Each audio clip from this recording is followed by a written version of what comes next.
Okay, so a slightly crazy guy who's an outlier in pattern recognition, and a UFO conspiracy theorist and a 9/11 conspiracy theorist walk into a video.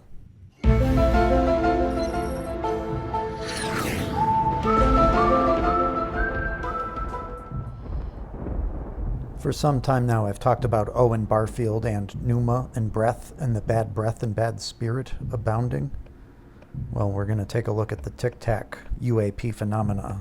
We're going to use basic English Gematria, and I'm going to take a look at my 2019 predictions. I want to establish some precognition faculty here.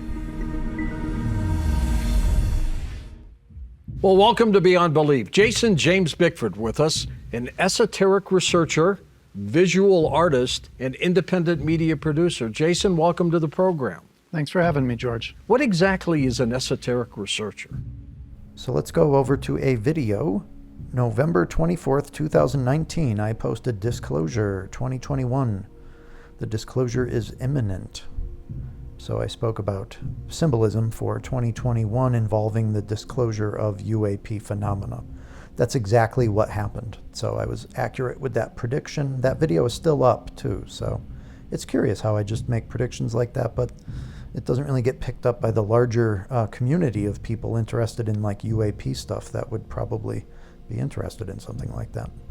Anyway, you're looking at Circe Invidiosa by J.T. Waterhouse. I think that Waterhouse is haunted. Water being the water above the firmament, the house being our home here in the underworld or Sheol, the way station, the bardo, in between realms, maybe. This toroidal vortex that opens up in Sarah Plain and Tall. Sarah Lee Plain and Tall has got a bun in the oven, and she's checking in on it.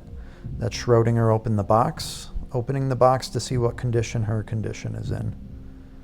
And this interaction between worlds or another world interacting with this one, sometimes it looks kind of spiritual.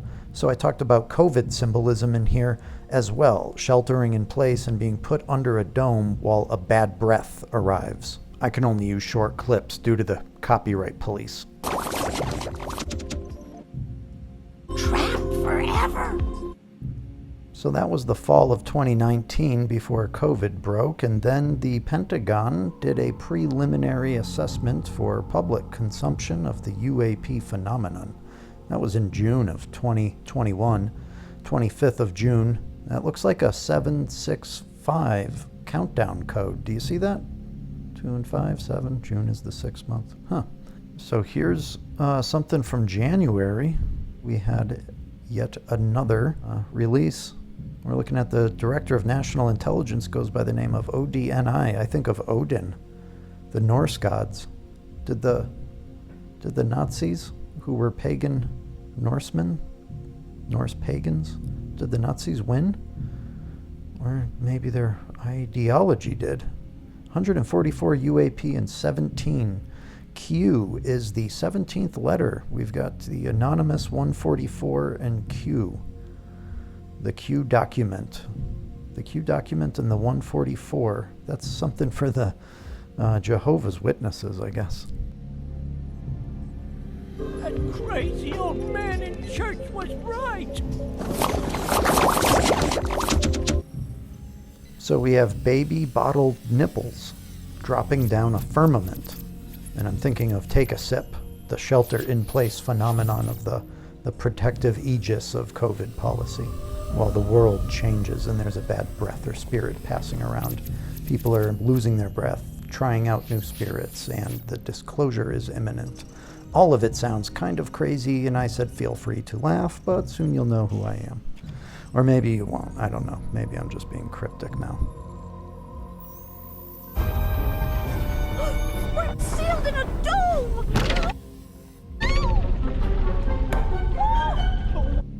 So that's some of the video, posted only 5 days after this one here, Sophia's gas masks. Nov 19, my coded artwork for Cove 19. So I've got the image of Sophia, inspired by classic representations of Mary Magdalene. If you take a look at this Sophia artwork in just a second, you'll see that is a gas mask that kind of looks like a black bat from Wuhan, too. And this is what I have to say about the predictive art. Art I was showing her predated my videos by 1-2 years sometimes. And there was esoteric information embedded in my Gnostic artwork that I didn't articulate verbally as a concept until much later in my videos. Meaning, very often you see the lightning first and then you hear the thunder. My visual art seems to be the most predictive thing I produce. I'm not going to explicitly say what that means as far as each one of these pieces of artwork. In fact, it might be with these newer pieces of art, I can't completely articulately explain what the co-creative faculty that creates this artwork with me is actually saying. So I'm a messenger, but I'm also a vehicle for my co-creative faculty. And halfway through that video, you can see on the screen here, all my art is coded. And I'm referring to the phenomenon of the co-creative faculty. As a Gnostic seer, that's part of my work to see it in others as well as work with it myself. Now, in this Gematria system, we also have unified code theory's concept of letters and numbers as pictographic icons. So A is a compass, but it's also 1, the first letter, and it's also 1 as L, a pictographic icon. So 6 is 9, but it's also lowercase b, and 9 also kind of looks like P. Keep that in mind. UAP is the 21st letter, the first letter, and the 16th letter. Now, when I see 21, I think 2 1s. That's an 11 and a 2. We just draw out these pictographic icons, and pretty soon those tic-tac UAPs spell pills. That's pills right there. That's encoded in the name UAP. And we have the tic-tac white pill addressing the spirit of the age, which is a bad breath. Can't be that bad if you're just using some white pills, though, the tic-tacs. Right? They're not that powerful. You might want like some Altoids or something instead of tic-tacs. We can also spell spill with those pictographic icons. We've got an S or a 2 or a Z. You see how that works?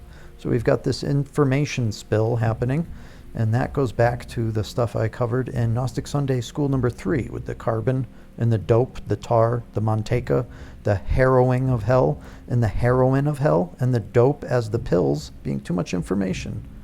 Oh, and we also can spell Iblis, who is the proverbial kind of fallen jinn who rises up from the underworld to get to the highest heaven, and then he encounters Adam, the prototypical human being, and he turns his head away and refuses to prostrate himself to the higher man. Maybe his attitude was, as a jinn, I was born of this smokeless fire, and I came all the way up here, and this dude is the shit. I'm not buying it. So Iblis and that spirit of the age and this ever-present battle of a kind of prince of this world and then a visitor from beyond the world is embedded in the mythopoetic symbolism here. That speaks to a Gnostic myth that's been fractured and is still being put together. I'm suggesting UFOs and UAP are biblical phenomena, and we live in something that's a bit of a mythopoetic soup. We've got ISIS here embedded in the name of the UFO. And we've got the idea of, well, you know, terrorism and the psychological priming behind it. And there's X-Files.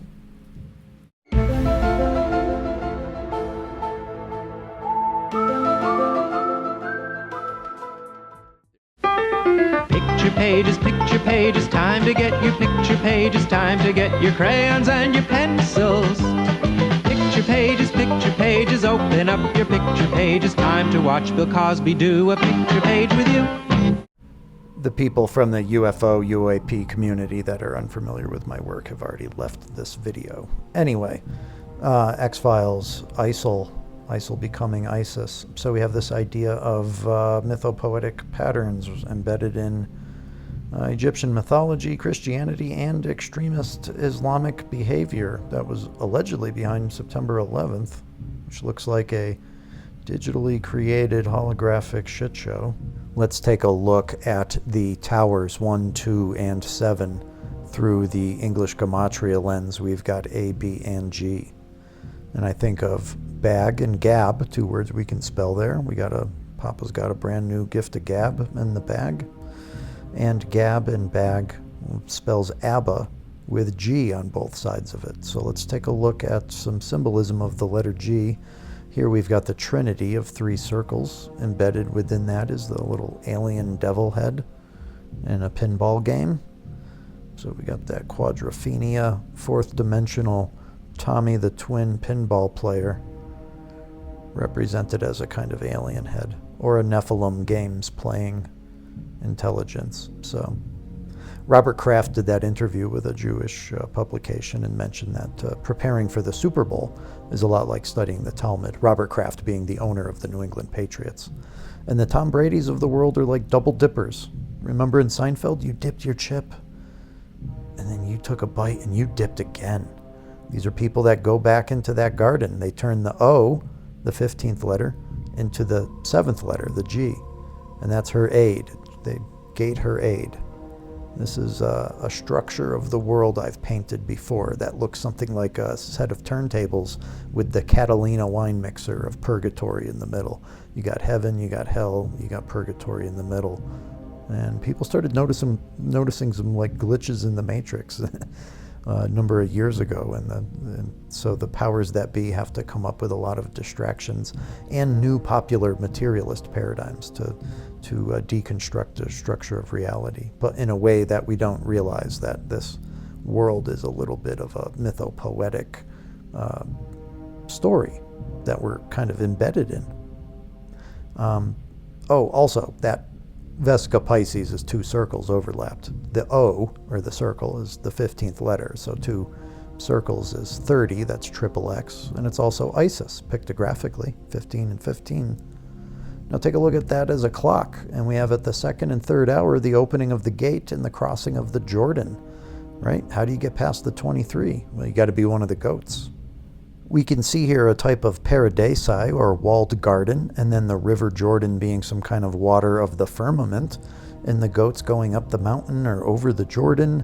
They get past the goat, and then they get into the promised land. So we have this idea of a 3-ring circus. This is a colloquialism that embeds the 2 worlds, the purgatory in between the heaven and hell.